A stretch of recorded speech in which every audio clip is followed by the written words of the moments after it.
ඩිසෙම්බර් කියන්නේ මං ආසම මාසයක්. ඒ ක්‍රිස්මස් හින්දා විතරක්ම නෙවෙයි. ඉස්සර ඉස්කෝලේ නිවාඩු මාසේ ටීවී එකේ පෙන්නන කිඩ්ස් මූවීස් බලන්න. මට තාම මතකයි හැරි පොටර් නත්තල සමරපු හැටි. සිංහල අපේ ට්‍රැඩිෂන් එකක් තමයි අලුත් අවුරුද්දට ඇඳුම් ගන්න එක. අද යමු මගෙත් එක්ක සුදු මහත්තයාට ඇඳුම් ගන්න. මොකට ගියත් කාලා ඉන්න එපා. මං ගියා නුගේගොඩ තියෙන ශ්‍රී විහාරයකට උළුඳු වඩේ කන්න. මේක නම් ඇත්තම උළුඳු පිටි වලින් හදලා තියෙන්නේ මාරම රසයි. මේ මසාලා ටිකත් ඒකටම සෙට්. කාලි ඉවර වෙලා බලද්දි තමයි මීට උනේ දෙයනේ මල් ලිප් බාම් එක ගෙනත් නැහැ කියලා. මං දැක්ක ලොකු ක්‍රිස්මස් ඩෙකෝ කොලෙක්ෂන් එකක් යනවා බොරාලා ලේඩි ජේ.කේ. ෂේප් එකේ ලේඩි ජේ.කේ කොස්මැටික්ස් තියෙන තැනට ගිහිල්ලා මම පොඩ්ඩක් මගේ ලිප්ස් රීෆිල් කරගත්තා.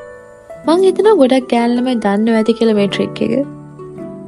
මං ගියේ ක්‍රිස්මස් ඩෙකෝ ගන්න සහ බලන්න.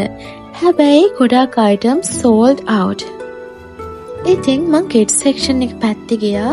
එතකොට මං දැක්ක මේ ඇඳුම් ටික. ඉතින් මං ඒක සුදු මහත්තයාට අරගත්තා. එතන ලස්සන ornaments, ceramics, kitchenware ගොඩාක් තිබුණා. මේ pastel bowl එක නම් මං මාරම ආසයි. මට හිතාගන්න බැරුව හිටියේ මං ඔය ඔක්කොම ගෙදර අරන් යනවද නැද්ද කියලා. වව්, මේ කලෙක්ෂන් එක නම් මාරම ලස්සනයි. ඉතින් මම මේ සින්කෝවිට් කියන මල්ටිවිටමින් එක ડોක්ටර් කෙනෙක් රෙකමන්ඩ් කරපු නිසා දැන් ගොඩාක් කල් ඉඳන් යූස් කරනවා. ඒක ඉවරලා තිබ්බ හින්දා ඒකත් අරගෙන සුපර් මාකට් එක පැත්තේ ගියා මගේ ආසම බොඩි සෝප් එක ගන්න. චන්දනාලේප කියන්නේ සාමාන්‍යයෙන් මං ඉස්කෝලේ යන කාලේ ඉඳන් යූස් කරපු බ්‍රෑන්ඩ් එකක්. මං අදටත් යූස් කරනවා. මේ සබන් එක සාමාන්‍යයෙන් මට සතියට එක කැටයක් වගේ ඕන වෙනවා. මං ඒක නාස්ති නොකරත් මේ සබන් කැටය අනිත් සබන් කැටවලට සාපේක්ෂව ටිකක් ඉක්මනට දිය වෙනවා. මේ සබන් කැටවල සුවඳ නම් අම්මේ කියලා වැඩක් නැහැ.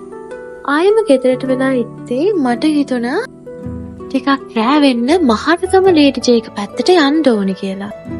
ක්‍රිස්මස් ඩෙකෝ වගේම මාර ලස්සන හෝම් වෙයා කලෙක්ෂන් එකක් මෙතන තියෙනවා.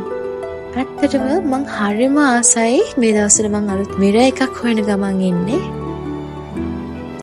ඒ කරලා මං ගියා සුපර් මාකට් එක පැත්තට. මොකද මේ දවස්වල මේ තඩි අඹ ටිකක් වැඩිපුර ලාභයි.